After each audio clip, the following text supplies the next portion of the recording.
Friedrich Nietzsche. El nacimiento de la tragedia en el espíritu de la música. Acerca de este artista ingenuo, proporcionanos algunas enseñanzas, la analogía con el sueño. Si nos imaginamos como el soñador en plena ilusión del mundo onírico y sin perturbarla, se dice a sí mismo, es un sueño, quiero seguir soñando. Si de esto hemos de inferir que la visión onírica produce un placer profundo e íntimo, sí, por otro lado, para poder tener, cuando soñamos, ese placer íntimo en la visión, es necesario que hayamos olvidado de todo el día y su horroroso apremio. Entonces nos es lícito interpretar todos estos fenómenos bajo la guía de Apolo, intérprete de sueño, más o menos como sigue, si bien es muy cierto que la de las dos mitades de la vida, la mitad de la vigilia y la mitad del sueño, las primeras parecen mucho más privilegiadas, importantes, dignas, merecedoras de vivirse. Mas aún la única vivida, yo afirmaría, sin embargo, aunque esto tenga toda la apariencia de una paradoja, que el sueño valora de manera cabalmente opuesta a aquel fondo misterioso de nuestro ser, del cual nosotros somos la apariencia. En efecto, cuanto más advierto en la naturaleza aquellos instintos artísticos omnipotentes y en ellos un ferviente anhelo de apariencia, de lograr una redención mediante la apariencia, tanto más empujado me siento a la conjetura metafísica de que lo verdaderamente existente, lo uno primordial, necesita a la vez, en cuanto es lo eternamente sufriente y contradictorio para su permanente redención, la visión extasiante, la apariencia placentera. Nosotros que estamos completamente presos en esta apariencia y que consistimos en ella, nos vemos obligados a sentirla como lo verdaderamente no existente, es decir, como un continuo devenir en el tiempo, el espacio y la causalidad. Dicho con otras palabras, como la realidad empírica, por rica y también la del mundo en general. Por lo tanto, si prescindimos por un instante, si concedimos nuestra existencia,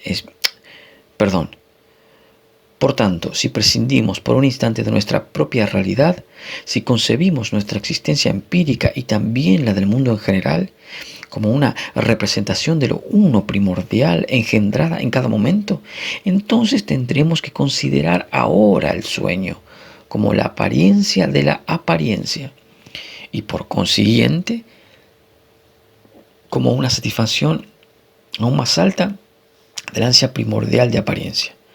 Por este mismo motivo es por lo que el núcleo más íntimo de la naturaleza siente ese placer indescriptible por el artista ingenuo y por la obra de arte ingenua, la cual es asimismo solo apariencia de la apariencia. Rafael, que es uno de esos ingenuos inmortales, nos ha representado en una pintura simbólica ese quedar la apariencia despotenciada a apariencia, que es el proceso primordial del artista ingenuo y a la vez de la cultura apolínea, en su transfiguración la mitad inferior con el muchacho poseso, sus desesperados portadores, los perplejos y angustiados discípulos, nos muestra el reflejo del eterno dolor primordial, fundamento onírico del mundo. La apariencia es aquí reflejo de la contradicción eterna, madre de las cosas. De esa apariencia se eleva ahora, cual un perfume de ambrosia, un nuevo mundo aparencial casi visionario, del cual nada ven los que se hallan presos en la primera apariencia. Un luminoso flotar en una delicia purísima y una intuición sin dolor que irradia desde unos ojos muy abiertos.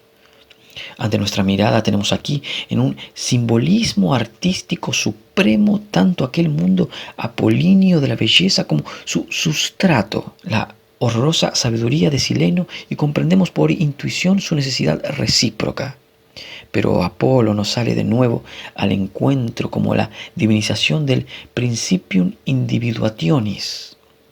Solo en él, cual se hace la realidad meramente alcanzada del uno primordial, su redención mediante la apariencia, él nos muestra con gestos sublimes cómo es necesario el mundo entero del tormento, para que ese mundo empuje al individuo a engendrar la visión redentora, y como luego el individuo inmerso en la contemplación de ésta se haya sentado tranquilamente en medio del mar, en su barca oscilante, esta divinización de la individuación, cuando es pensada como imperativa y prescriptiva, conoce una sola ley: el individuo, es decir, el mantenimiento de los límites del individuo, la mesura en sentido helénico. Apolo, en cuanto divinidad ética, exige mesura de los suyos, y para poder mantenerla, conocimiento de sí mismo, y así la exigencia del conócete a ti mismo y de no demasiado marcha paralela a la necesidad estética de la belleza, mientras que la autopresunción y la desmesura fueron reputadas como las démones propiantes, hostiles, peculiares de la esfera no apolínea, y por ello como cualidades propias de la época pre-apolínea, la edad de los titanes y del mundo extra-apolíneo, es decir, el mundo de los bárbaros. Por causa de su amor titánico a los hombres, tuvo Prometeo que ser desgarrado por los buitres, en razón de su sabiduría desmesurada, que adivinó el enigma de la esfinge. Tuvo Edipo que precipitarse a un desconcertante torbellino de atrocidades. Así es como el dios élfico interpretaba el pasado griego, titánico y bárbaro. Parecíale el griego apolíneo también el efecto producido por lo dionisíaco, sin poder disimularle. Sin embargo, cada vez él mismo estaba emparentado también íntimamente con aquellos titanes y héroes abatidos. Incluso tenía que seguir algo más. Su existencia entera, con toda su belleza y moderación, descansaba sobre un velado sustrato de sufrimiento y de conocimiento, sustrato que volvía a serle puesto a descubierto por lo dionisíaco. Y aquí que Apolo no podía vivir sin Dionisio. Lo titánico y lo bárbaro eran, en última instancia, una necesidad exactamente igual que lo apolíneo. Y ahora imaginémonos cómo es este mundo construido sobre la apariencia y la moderación, artificialmente refrenado y rompido el extático sonido de la fiesta dionisíaca con melodías mágicas cada vez más seductoras. Como en esas melodías la desmesura entera de la naturaleza se daba a conocer en placer del dolor y conocimiento hasta llegar al grito estridente. Imaginemos qué podía significar, comparado con este demónico canto popular, el salmodiante artista de Apolo con el sonido espectral del arpa. Las musas de las artes de la apariencia palidecieron ante un arte que en su embriaguez decía la verdad. La sabiduría de Silenio gritó ¡ay, ay! A los joviales olímpicos.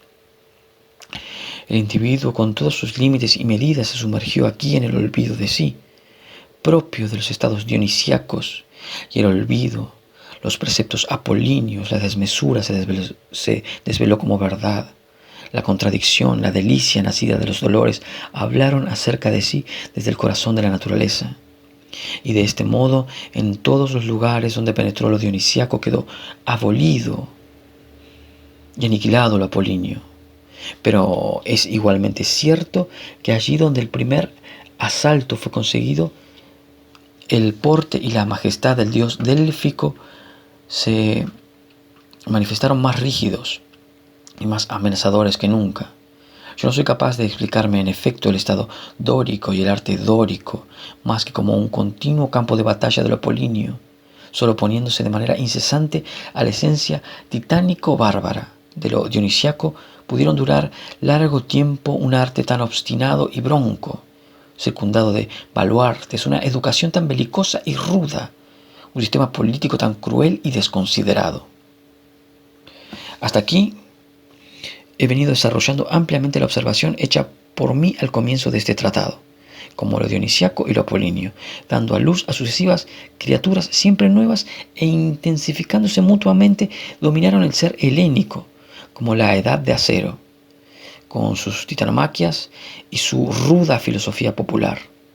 Surgió bajo la soberanía del instinto apolíneo de belleza el mundo homérico, como esa magnificencia ingenua.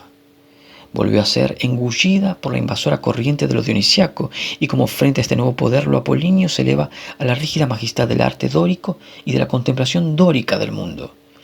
Si de esta manera la historia helénica más antigua queda escindida a causa de la lucha entre aquellos dos principios hostiles, en 4 grandes estadios artísticos, ahora nos vemos empujados a seguir preguntando cuál es el plan último de este devenir, de esa agitación, en el caso de que no debamos considerar tal vez el último periodo alcanzado, el periodo del arte dórico, como la cumbre y el propósito de aquellos instintos artísticos. Y aquí se ofrece a nuestras miradas la sublime y alabadísima obra de arte de la tragedia áttica y del ditirambo dramático como meta común de ambos indistintos, cuyos misterioso enlace matrimonial se ha enaltecido tras prolongada lucha anterior entre el hijo que es a la vez Antígona.